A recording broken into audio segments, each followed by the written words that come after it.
Okay, everyone, to get started on this project, you're going to need all the things that you see here. You're going to need a standard hole punch. This makes the size holes that you would normally see like that or in school notebook paper. You're going to need a pair of scissors. You're going to need a 5mm crochet hook. You're also going to need a darning needle. You'll need a tape measure. You'll need some stitch markers. You'll need yarn. This particular yarn is from the Hue Tones that you can purchase either at Michael's or Joann's, about $6 a skein. And I picked the one that sort of mimics my skin tone. I think this color is nutmeg, I'm not sure.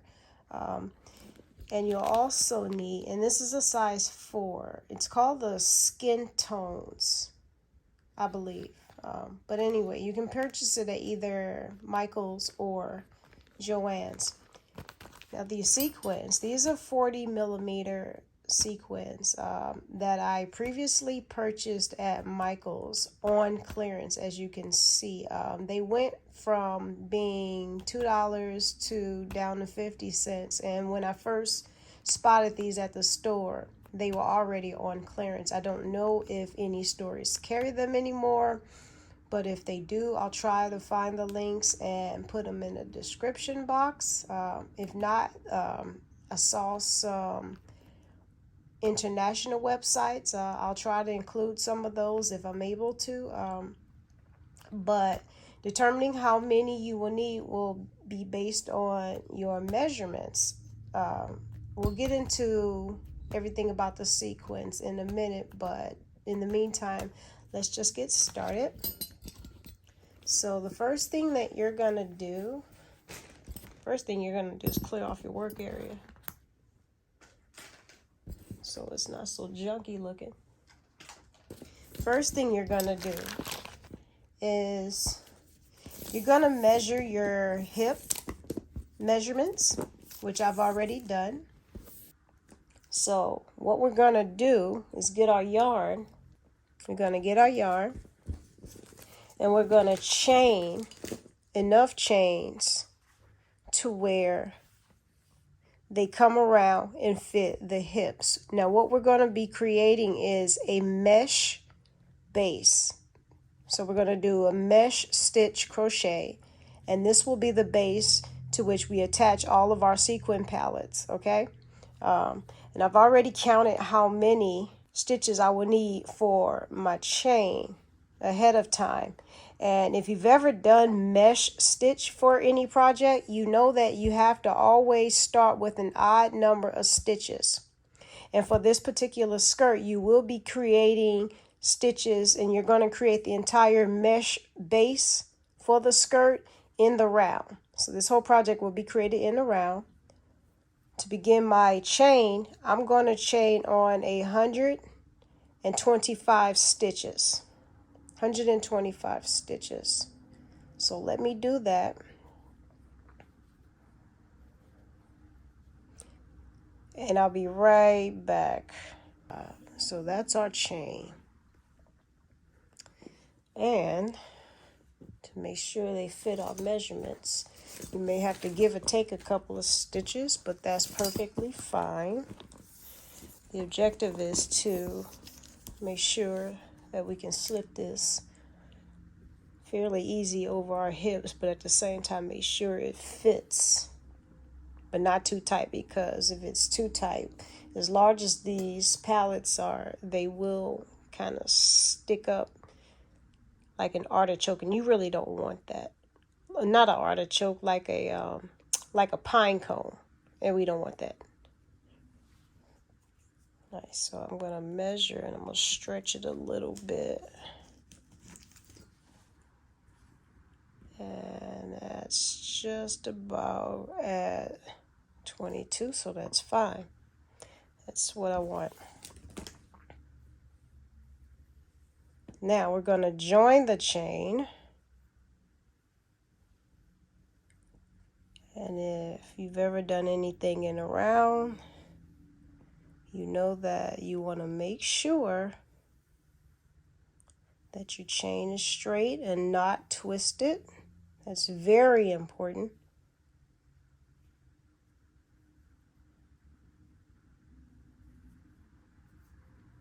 From there, you want to go through that first stitch and chain one, just seal it together, and that's the beginning of your stitch. You might want to double check to definitely make sure it's not twisted. Okay, so once you join your chain, you're going to start that first stitch by chaining 3. 1, 2, that's 1, 2, 3. And with the sequins, we're going to jump right in. This is going to be our first row. We're going to jump right in and start adding our sequins.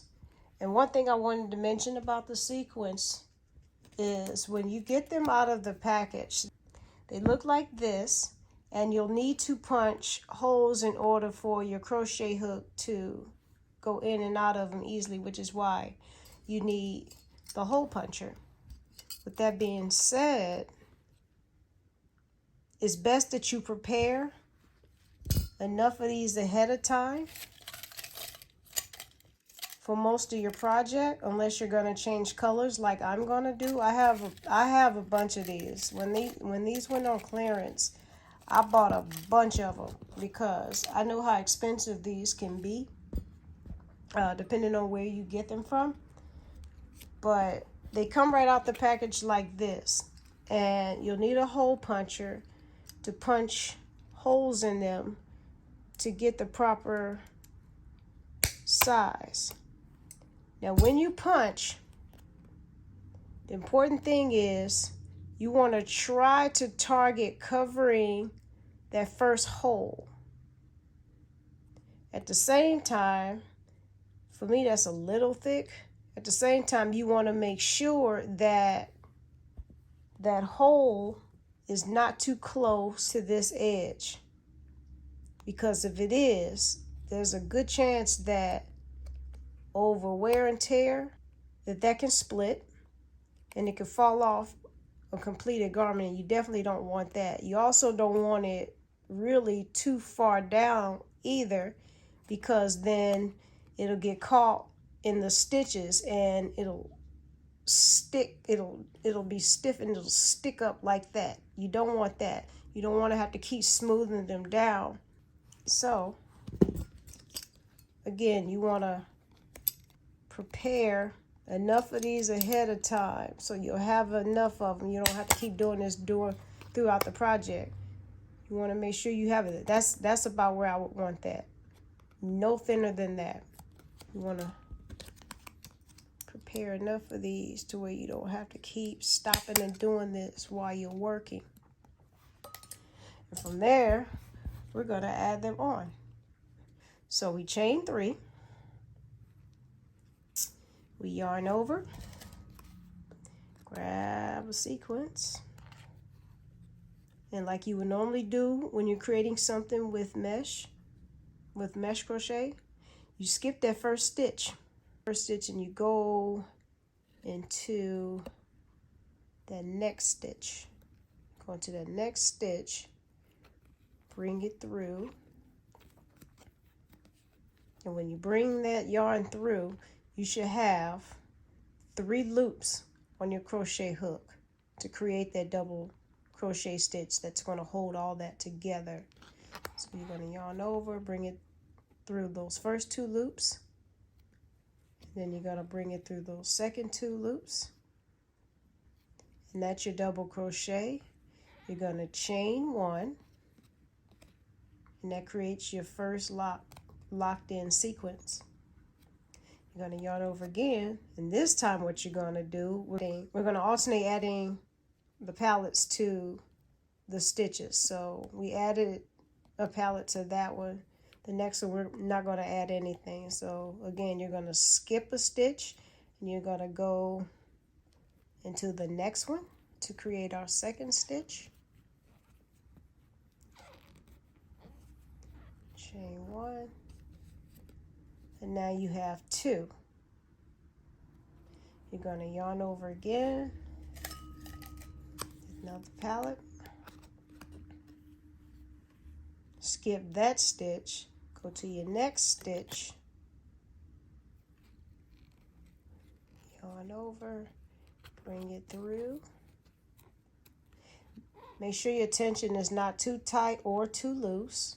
If it's too tight, again, you'll get that possible acorn stiff standing up sequins affecting you. You don't want that. And you don't want it too loose either, to where you could probably have some see-through in your garment. You don't want that. So you'll finish your double crochet, chain 1, move on to the next. And again, we're alternating. We're alternating sequins. The next stitch we create won't have a sequins on it, but we're going to continue to skip a chain, go into our next stitch there, double crochet, chain 1, yarn over,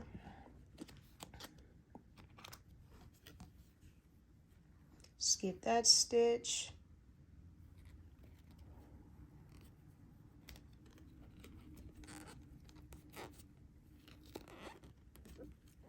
double crochet,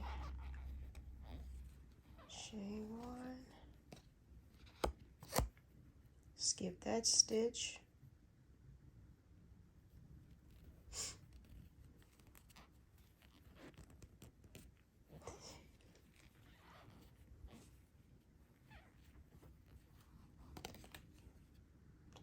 and as you can see, because the pallets sit at the bottom of the stitch, you can kind of see if you skipped stitches by adding either too many or you forgot to add, either add too many to the stitches or you forgot to add, like maybe you're alternating, and instead of putting the sequins here, you messed up and put one next to it, or maybe you messed up and put one here and now you have 2 in the middle that don't have sequins. So you can easily track as you go to make sure you're doing this alternating. There's a method to the madness. You'll see why I suggested this way. And that's pretty much it. You're going to continue this method all the way around till you get to the other side. And right before I get to the end of it, I'm going to show you what I do. So I'll meet you back. Okay, so I've come just about to the end, and you can see mine is lined up the way it should be. There's no twisting in my foundation row, so that's a good thing. And as we get to these last few stitches, I'm at stitch with a sequence. I'm going to make this my last. There's still a couple of stitches. If you look, that's the stitch. That's the one you would skip. You'd add a stitch there. And I'm not going to do that. And here's why I'm not going to do that. Because again, we want to keep our pattern alternating. We want to keep alternating our pattern. And if I add a stitch here, then that'll throw off that. So what I'm going to do at this point is I'm going to go ahead and close that up so I can start my second row. This is where you want to be going into your second row. Everything is still alternating. All of your sequin palettes are alternating like you want them. And if you did the right amount of stitches and you caught each stitch in the proper alternating way, then by the time you get to your last stitch, I think somewhere I might have missed a stitch, which is why I have maybe one extra, but that's fine. Going forward in the second row, all of that will have worked itself out, so that's perfectly fine. Now here's what we're going to do with the second row, because we have a sequence here and a sequence here. We're going to totally skip inserting sequins on that second row. So it's a lot of alternating that's going on. For your first row, we alternated. Sequence, no sequence, sequence, no sequence, all the way around for that first row. Now when you're building your rows, every other row is going to have sequence. Your first row is number 1. So obviously every odd row will have sequence, every even row will not. So we're going to begin second row, and it's going to get just easier and easier after this.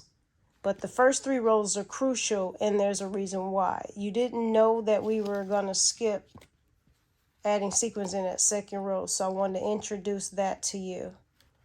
And now that we have a second row and we're not worrying about skipping stitches in our foundation chain, it's easier to follow because we have the stitches in that first row now to use as a guide,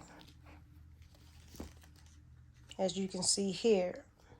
So now we can just do what we would normally do as if we're creating a crochet mesh piece,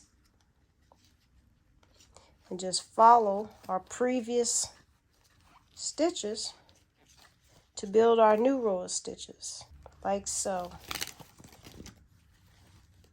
And it's the same thing. You're going to yarn over, insert hook into their previous stitch, double crochet, chain 1, yarn over, insert into your previous, double crochet stitch there, double crochet, yarn over, creating that mesh stitch. I'm going to leave in the description box all the stitches you should know for this, all the supplies you'll need for this.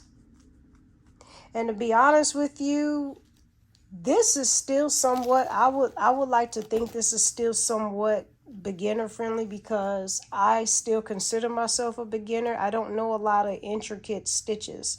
I know all your basics because I spent a year learning and not mastering, but being more and more comfortable with the basic stitches and basic patterns. Like I learned all of the different ribbings. I learned your single crochet, your half double crochet. I learned double crochet, treble or triple crochet. I learned how to do mesh stitch. This is actually one of my favorite stitches because I found new ways to utilize this stitch, which you'll see in future videos. But for now, we'll continue building our rows, building the second row.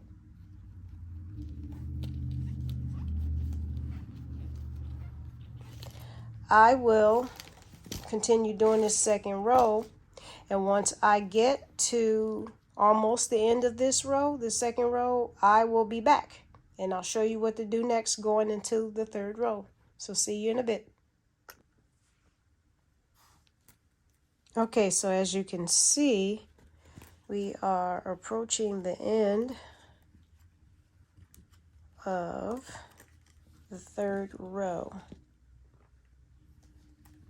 I'm sorry, the second row. All right. So I apologize if you hear that. That's the noise you hear is the yarn. That squeaky noise is the yarn. Okay, so I'm about to close in that last stitch.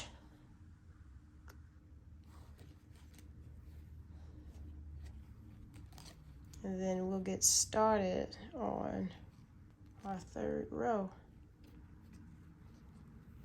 Slip stitch.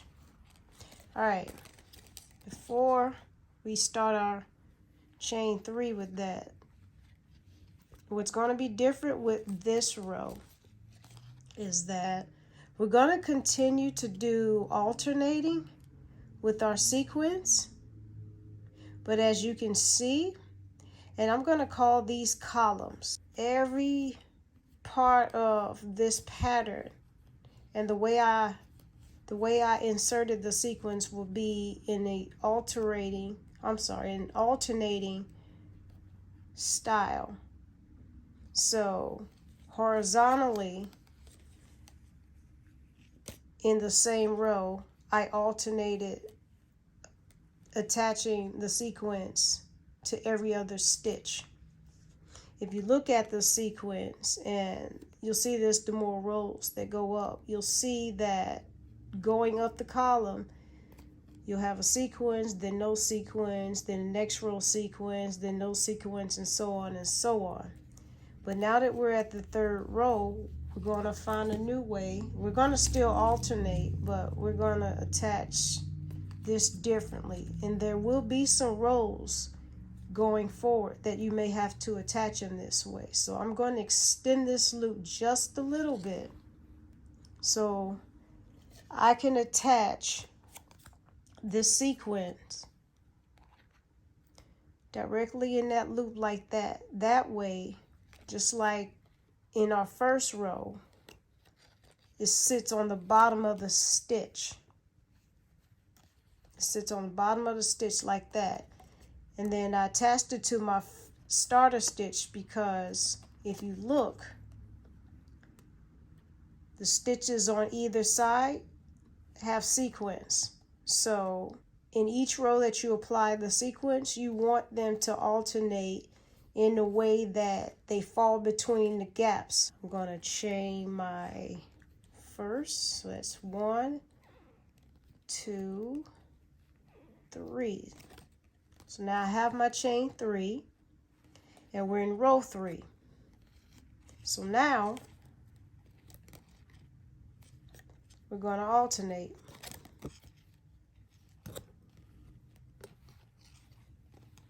I'm going to go around and do this third row, and once I'm done, or right before I get done with the third row, I'll be back to show you my progress from there. So see you in a bit. Okay, so now I'm 10 rows in to the skirt. I've already transitioned from the purple going into the fuchsia color, and you can't see it now, but it's in there, and when I hold it up to certain lights, I can definitely see it. I've also already tried it on, and it's still not quite where I want it to hit around my waist area. I would say maybe about 3 or 4 more rows, and that's not including the waistband that I'm going to put on it when I get there. So where I'm going next is I'm going to incorporate this palest pink into the above area. I'm going to do it gradually just like I did down here into where by the time I get in this area, it will be all of this final color here. You can't really tell right now that that's pink, but it is. In fact, in that cup, you can kind of see it because the cup is white, and you can kind of see. It's a real pale pink. This would have been a great project back when the Barbie movie premiered. I really like the way this is turning out. I already have a cute blazer that I'd like to wear with this, but I'm going to get back to work. As you can see, I have 2 different colors going on with the lining. So I'm going to finish off the top since I'm going to transition to another sequence color anyway. I'm probably going to finish off the top of this when I completely run out of the yarn that I have now. I'm going to finish off the top once I'm done with this, with the color that's close to the color of that. So I'll do a few more rows and I will come back. Okay, so this is where I am with the skirt now, and I thought I'd jazz it up a bit with a blazer. The length is where I want it, but I still want to hit like maybe right in there. The original skirts were about 16 rows of sequins, and right now I'm at about 12. And as you can see, I'm introducing the palest pink color, which I'm going to make the last color. But that's where I am. Skirt's just about done. And once I get to the last row of sequins, I will show you right before I do the waistband. The original skirts had 16 rows of sequins. I'm at 12 now with this. Once I get to that final desired row, I will come back and show you the results. Okay, we are just about at the end of the project. As you can see, I am just about done. I have one more row of sequins that I'd like to add to the length of my skirt, and it'll be at the very top of the waistband, and that's going to be the row that's going to be next to the waistband. That way you don't see all of this.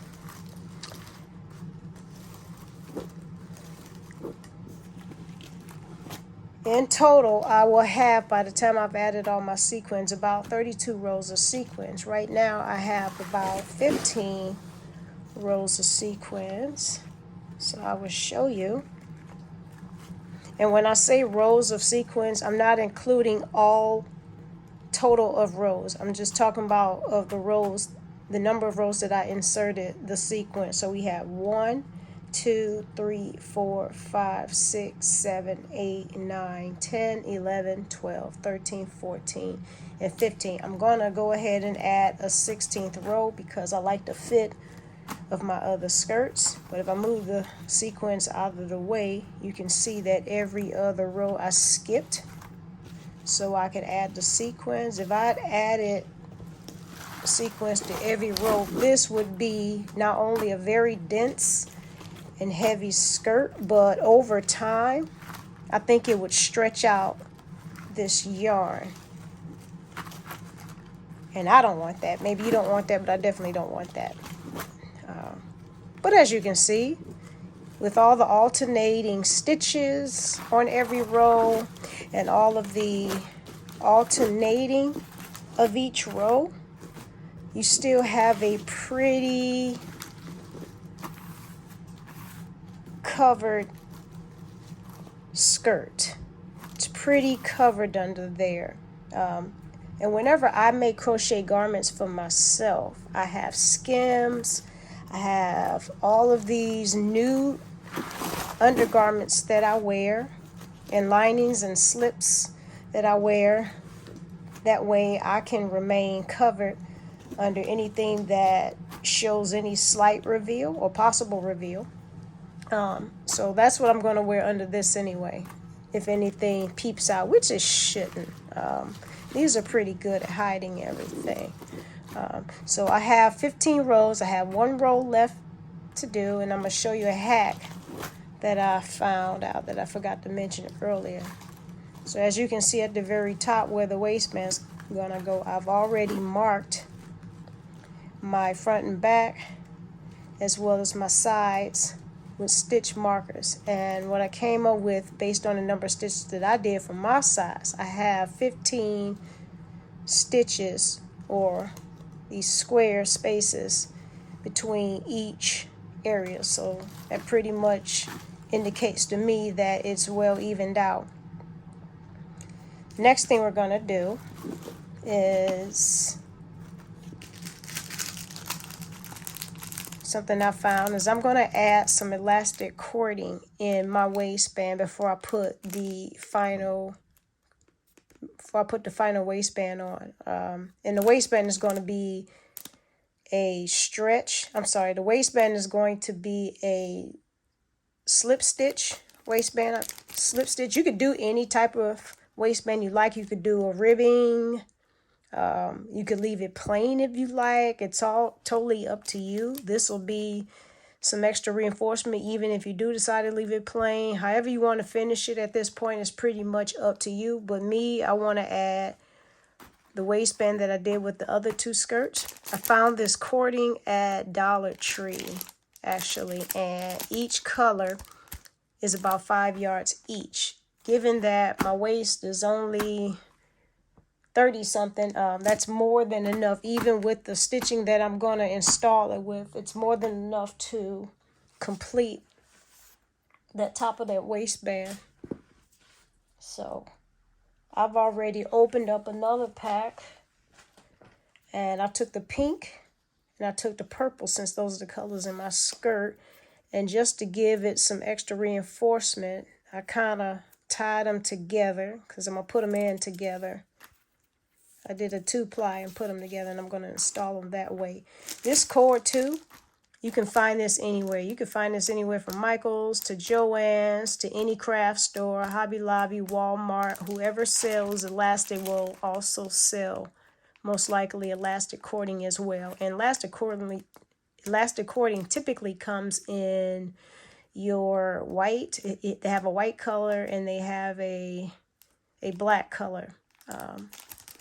I was fortunate enough to find this. This is in the craft area where they sell yarn. If your Dollar Tree sells yarn or crafts, you'll find this in that area where they have the sequins and all that type of stuff.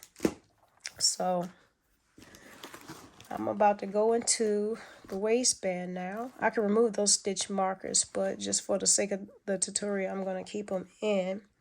And what I'm going to do is I'm going to go in and put that up close. I'm going to go in at the very top on the inside of each of these, and I'm going to add a slip stitch until I work my way around the entire circumference of the skirt.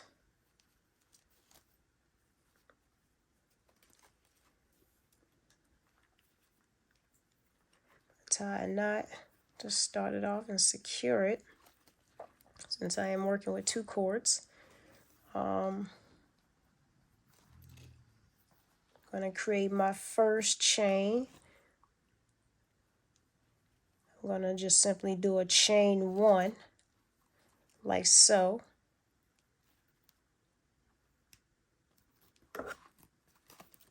Give it a nice little snug like that, and you're going to do that pretty much your whole way around, but you don't want to do it too tight because you want to have some stretch, but you want to give it a good snug throughout your work all the way around the waist of the skirt, so it'll give it that gather.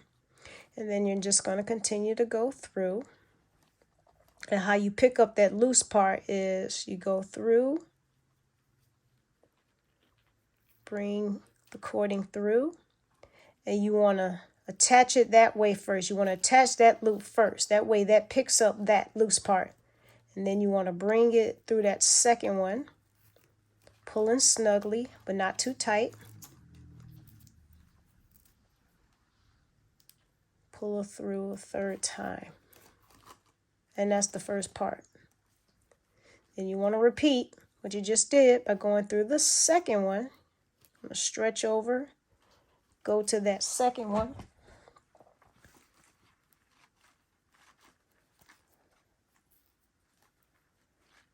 pull it through. Make sure you get your loose part, or not. I like to work in my ends as I go. Pull it through. You want to attach that first loop first so the ends, that part of the ends is secured into the work. Go through the second loop and then create a 3rd loop. Do it again until you don't have any loose end left. Gonna go through the next one. I'll try to get that little piece, bring it through, attach it to that part first before you bring it through that second, and then finally that third one. At this point, what little loop you have left, save that until the end. Save that till the end. You can tuck that in later or cover it up because there's still a final step that I'm going to do to this, which I'll show you soon. I'm going to continue to go through the top of each stitch. Still going through that first loop and then the second loop. Pulling slight but taut. Again, go through the next one, first and second loops, then finally that next one.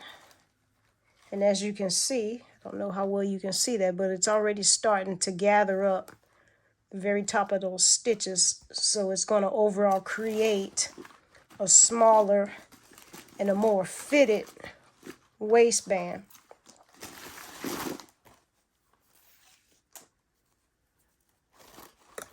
Again, I'm going to go through that top stitch, bring those through like that, pull them slightly but securely, go through again, top stitch, pull through, bring it through both loops, pull it snug, secure, finish off that final stitch, again, through the top stitch, bring it through, secure both of those, pull it snugly, finish off with the final stitch. And again, it's already starting to gather. That's what we want. We want it to gather. I'm going to continue to do this all the way around till I get to the other side at the beginning. And I will be right back. Okay, I am back, but I wanted to show you what it was starting to look like before I got to the very end. As you can see, it's got a more defined waistline than before. So it's going to be way more fitted to the waist than normal crochet by itself. And I'm going to continue working through all of these top stitches with that slip stitch, pulling that, and then finishing it off with the final loop to secure it. I'm going to continue until I get to the very end.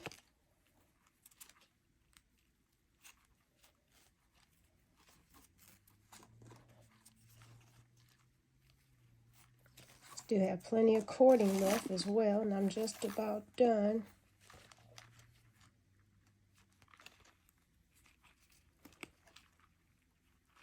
You see that? You see how loose that is? This is why you want to make sure the elastic is taut so you don't have any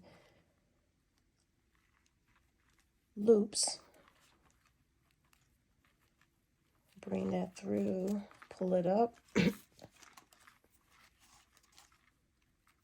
Keep it nice and snug. Doing this as I work my way to the very end.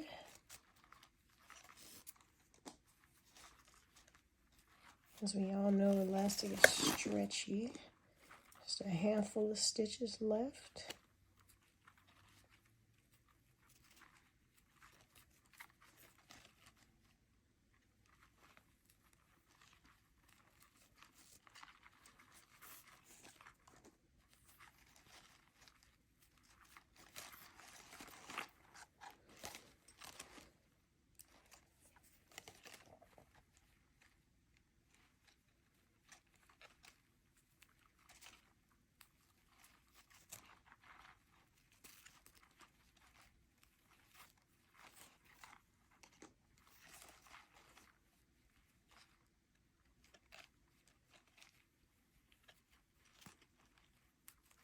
Okay, final stitch.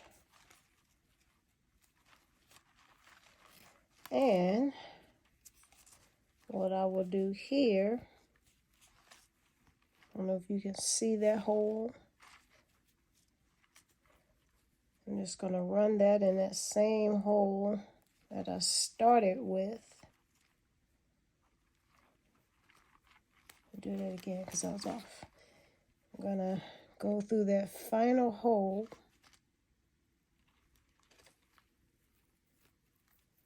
Run it through that last loop. Take the remaining ends, bring it through this last loop. And it's okay that some of your cord might get jumbled up. Just work it in. It's all going to get covered up. And there you go. There you go. So I'm tying as many knots in as I need to make sure that that's secure. Okay, the elastic is in.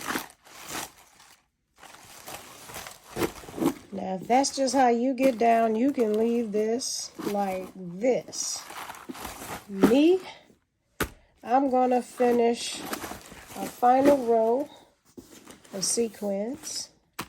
So we know that's the back now, since I put that knot back there. I'm gonna finish my final row of sequins with the color of yarn that I want shown up here. And I don't know if you noticed, but yes, I ran out of every possible quote-unquote flesh color yarn that I had in my stash. But it doesn't matter because you can't see it anyway. This is really my color. That's that nutmeg color. I don't know what color that is. I thought it was nutmeg, but I think that's more like a latte or something. And I found the tag. This is actually the yarn that I initially started using. Each and every one of these colors is this until I ran out and I had to improvise. Actually, these two colors, I take it back. These two colors are actually this. This is Loops and Threads, soft and shiny. I got that from Michaels. It's like a chocolate color. I had that a while, but it just so happens since I started off with these shades of skin tones that I figure I'd go ahead and put that in there as well. And that kind of works too, because now you have every shade of brown. Flip it back on the inside.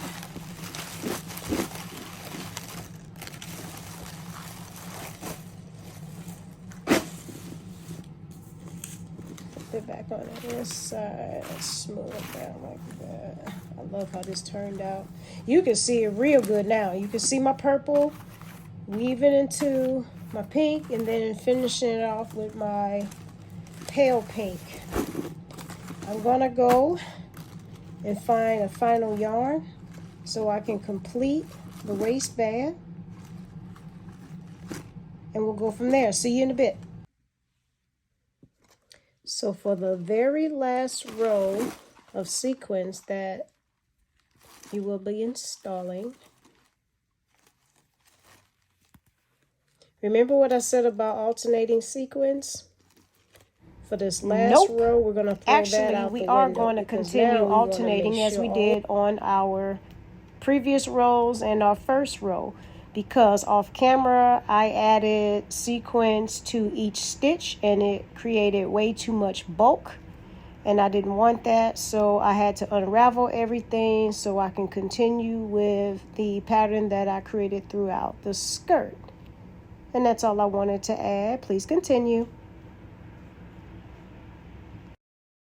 So all of the elastic that I just installed. First thing I'm going to do is insert my yarn and tie off. My very first, I'm going to chain on one. with my very first stitch, I'm going to immediately start installing the rest of my sequins.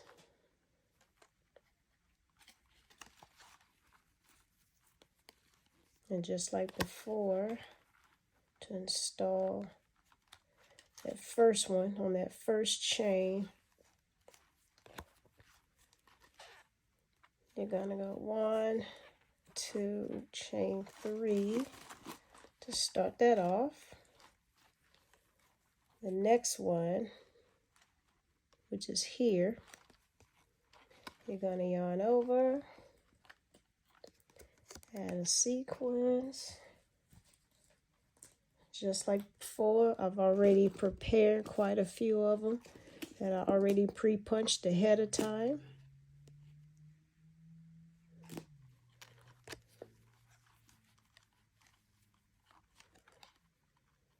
I'm going to go through, over that yarn, over all thickness.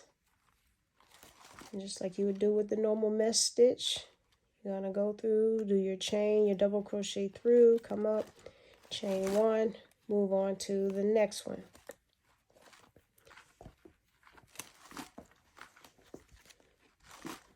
Sassy is the queen, and she goes and sits and sleeps wherever she pleases.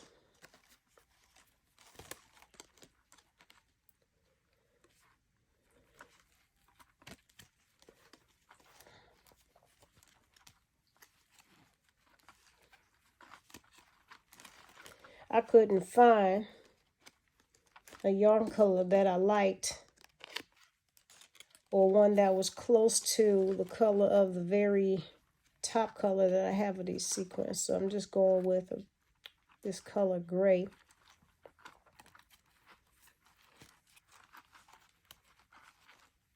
And a lot of times I'll probably be wearing a shirt over the sequins anyway. Or in some way, I'll have it to where you can't really see it. So again, you have options. You can finish off this final row with this final row of sequins and cover up the elastic like that. You can be done and leave it like that. I wouldn't, because you have all of this, but you can do that.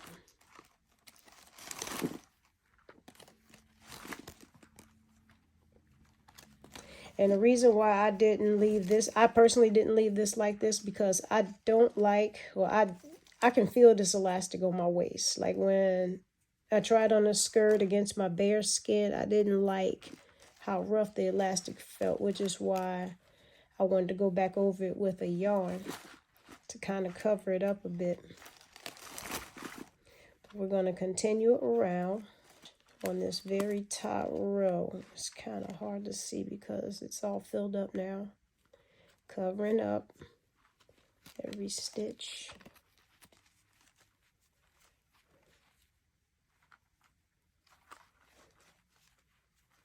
Finishing that off like so.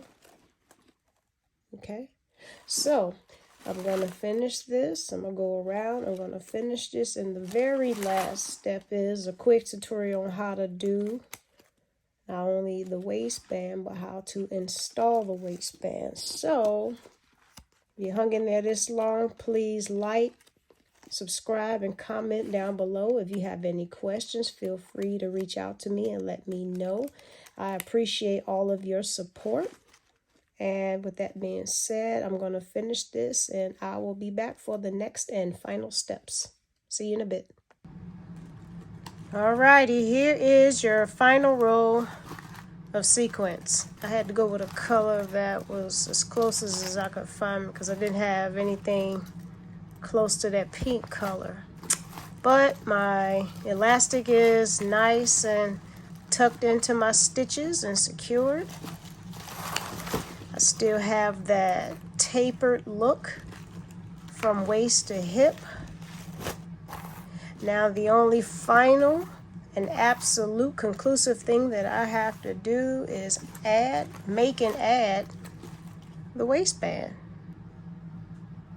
Okay, so this part of the tutorial will be really quick because I didn't anticipate this video being this long. So what I'm going to do is chain 6.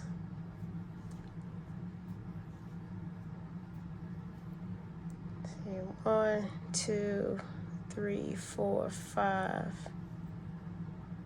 6. I'm going to chain 6 to do my waistband. It's going to be a slip stitch going all the way. It's 1, 2, 3, 4, 5, 6.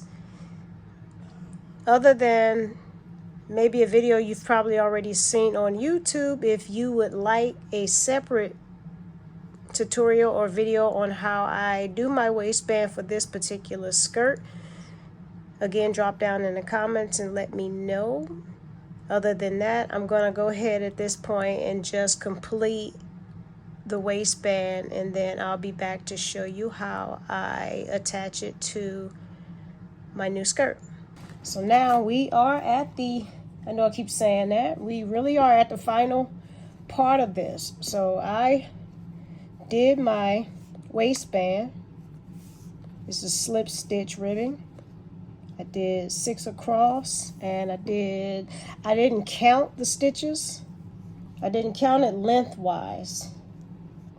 I just kept checking by wrapping it around my waist to make sure that it fit comfortably when I stretched it, and that's what you want. You don't want it to fit a regular fit. You want to get it just small enough to where you stretch it, it'll go over your hips but still fit your waist, and then at the same time you want it to fit around the waist of the top of your skirt, because if you don't do that, like if it's too loose, it will stick out like it did in the previous skirts. In fact, I can show you what I mean by that. One moment. On my previous skirts, I did not incorporate the elastic method. So, as you can see, it kind of looks like that. Now, when I put it on, it fits, but it doesn't have that secure feel that you get when you have elastic bound waist lines to your clothes. So I have to kind of tweak it a bit. I'll do like that. Maybe I'll add a clip in the back or do something like that to get it snug to where it'll stay up. And that's my little trick. I'll probably go back later or eventually and incorporate it in there with maybe a needle and thread. Not a needle and thread, but I'll add some cording thin enough to get through a needle and just work it in that way. And I'll do that for both skirts. But on this one, it fits my waist. The waistband fits my waist when I stretch it. So basically, crochet it long enough to fit around your waist. And if it fits around your waist unstretched, you want to take out a few stitches. And all you have to do is basically just unravel it. You want to take out a few stitches. So when you stretch it, it fits. Just like with this, that fits because when you stretch it, that will cover my waist and it'll fit my waist snug but not tight. So you want this slightly, if not the same length as the final width of the skirt. And I'm going to go ahead and finish off this. I don't like to do, me personally, this is preference. I personally don't like to do the crochet slip stitches along that top edge and create that bulk. I like it basically smooth. So what I'm going to do is I'm going to take off this yarn, leave a long enough tail so where I can take the darning needle and connect this together with some slip stitches. And then I'm going to cut everything. I'm going to come back. I'm going to attach it to the top of this. And I will show you the results. Sassy, sassy, sassy. Mommy's recording. Come on. Okay, I wanted to jump back in real quick to show you all where I am so far. I want to make sure that when I'm attaching this, when you're attaching this, the two top edges, you want to make sure that the top of your waistband sits, or the top edge of your waistband that you're attaching to the top of this skirt edge. You want to make sure that it sits inside of the right side of your work. That way when you flip it up, and I should have mentioned that when you flip it up, it's going to look like that. And as you can see, that is looking lovely. Looking lovely. This is what the back looks like. And now you see why I didn't want that top edge or that slip stitch edge along my center back, because you would have been able to see that. And if that's the way you wanted it to be an indicator for where you want to identify the back of your garment, then that's fine too. For me, I don't want that, and I didn't want that. It's fine here, because when I flip it over and it lays against my skin, it's going to look like that. I am so excited with the way this is turning out. I'm going to go ahead and continue to finish. I guess I can do a few stitches so you can see what I'm doing here. I am still going through each hole. I'm going through there, slipping them together like that. I want you to see what I'm doing here. I'm going through each of those sections. You can see the holes at the top.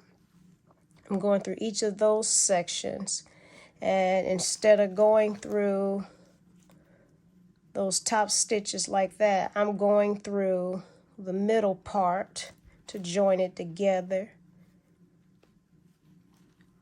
so it'll look more smooth and secure on the other side. I love the way that looks. And I'm going to do that all the way around until I get to the end, and we will finally be back with the finished garment. Okay, we have made it to the very end. The only thing I'm doing here is I'm sewing in this loose end. If you have made it to this part of the video, please type in the comment section, "It's about time." And I want to thank you all for supporting my channel. We're still breastfeeding over here, so all your likes and comments and subscribing will be greatly appreciated. If you stay tuned, I am going to zhuzh this up a bit and show you the overall and final results. Again, thank you for watching. Thank you for being patient and getting through this first tutorial with me. Again, like, comment, subscribe, share my videos, and I will see you in the next one. All right, the skirt is now finished. I put on this green jacket to accentuate the contrasting colors. Tell me what you think. As you can see, the waistband fits nice and snug. One thing I wanted to mention about this here, because I actually have it hiked up a little bit, it's actually longer than it appears because of the material. You can wear it long or short. Because of the material under it, you can hike it up if you want, and it won't look like it, because the sequins panels are so big that you won't really tell that it's bunched up. But you can wear it as long or as short as you like. You can whip this up in a few hours and have something cute to wear tonight. Holidays are also coming up. You have something cute to wear to holiday parties. I put on my sock boots, put on my army green to go with it, and I hope you like it. See you guys next time. Bye-bye.